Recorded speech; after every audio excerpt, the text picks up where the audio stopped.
Welcome back to Copper Star Precision, the channel dedicated to getting you more points at your competitive shooting matches. We are wrapping up the March 2025 NRL22 Course of Fire strategy tips and tricks with Stage 5, a tank trap stage called Dropping the Wintertime Blues. Pretty straightforward stage if you remember the target order. Another 12-round stage, and you cannot repeat tips. Stage description is as follows. On the start signal, engage the targets in the following order and manner with one shot each. From the first tip of your choice, targets 1, 2, 3, 4. Then targets from the second tip, targets 1, then 2, then 4, then 4. And from the third tip, target 1, target 4, target 4, target 4.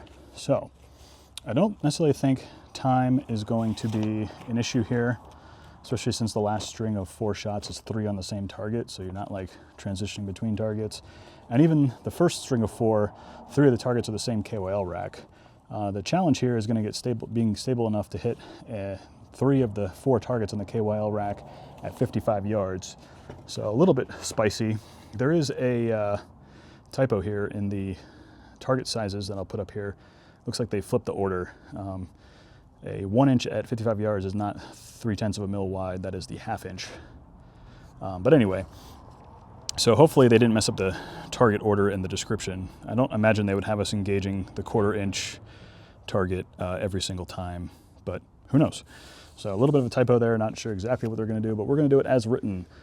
So as far as gear goes on here, really, I'll probably stick with an attached bag, any wedge-shaped bag on the tips. Tank trap comes up all the time. As far as which tip you want to start with, usually I recommend going in a clockwise or counterclockwise pattern, because that first target engagement, 1, 2, 3, and 4, so 1, 2, and 3 are the 3 KWL targets, 3 being the smallest. If there is a tip that you feel particularly stable at, maybe it's like this tip here where I can actually brace my body, in the back here, get a little bit more stable because I can push against this leg, just kind of stabilize the whole tank trap. Sometimes depending on how the tank trap is oriented out here, I'm probably not very stable, right?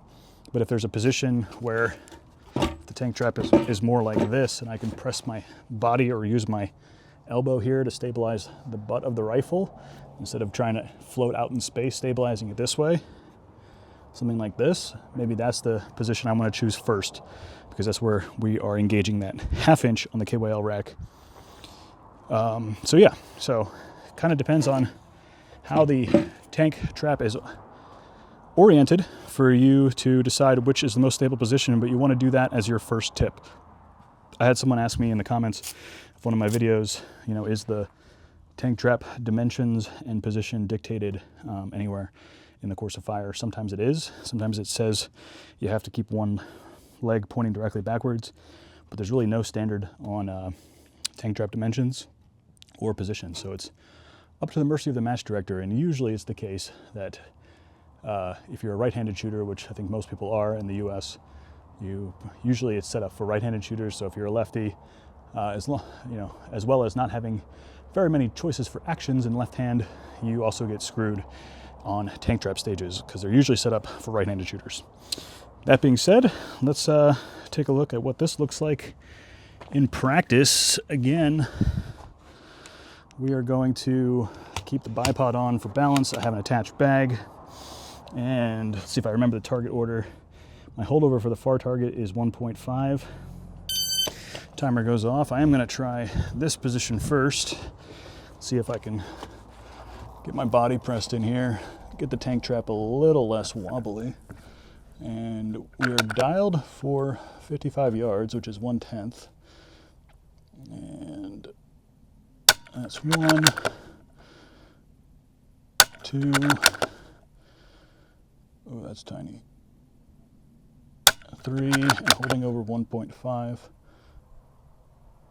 That's a big enough target that you probably don't have to adjust parallax unless you're like really, really, really zoomed in. I'd recommend something around 15 power for this stage, but you might want to zoom in on that small one. Now we're back to the KYL, second tip. Target 1, target 2, hold 1.5, target 4, target 4. Mosey on over. Third and final tip. Here, I might just hit this one, dial up, adjust parallax for the far target, and send it 3 times. So I'm dialed, so I'm holding straight up now, no more holdovers. 1, 2, and 3. So something just like that. So yeah, because that last tip, we're gonna be engaging that last target 3 times. What did I finish that in? Probably had about 20 seconds left on the clock. Should have plenty of time just to dial and set parallax for that far target. Especially if you're missing them because of dirty parallax earlier in the stage. You might want to think about adjusting parallax more often.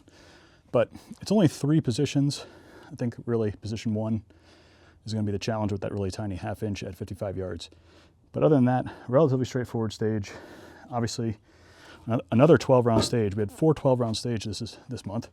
So for those of you who live in non-free states, or you simply don't have more than mag extensions or more than 10-round mags, I feel for you. But also you want to think about over these courses of fire where you want to do those mag changes, because 4 stages require more than 10 rounds. Well, with that being said, that's going to wrap up the coverage, strategy, tips, and tricks of the NRL22 March 2025 course of fire. I really hope you enjoyed these videos. I hope they help you come up with some ideas. Again, it's going to be what fits your equipment, your mobility, your flexibility, all that stuff. So let me know what you're going to do down at this match for any stage down in the comments while you're down there. Don't forget to like this video. If you want those dry fire targets, they're available for Patreon members. The link is in the description. And yeah, I'm going to bring you match footage soon. I'll probably take out the base class MTR. There's a couple new bits and bobs. I put the Discovery Optics scope on here. I'm basically trying a couple different configurations because chances are this is what I'm taking to nationals, and see how we can do against the other base class shooters in the country. So stick around for more information about some stuff that I've added to the rifle since you saw it last. I'll have videos on that and lots of other stuff, airgun content, all cool stuff. Thanks for sticking around to the end of the video. If you did, go down in the comments and say something, I don't know, say impact, and put a lot of impact comments on the bottom there, and let me know that you made it to the end of the video, which I appreciate. Anyway, until I see you next time with match footage, as always, score more points.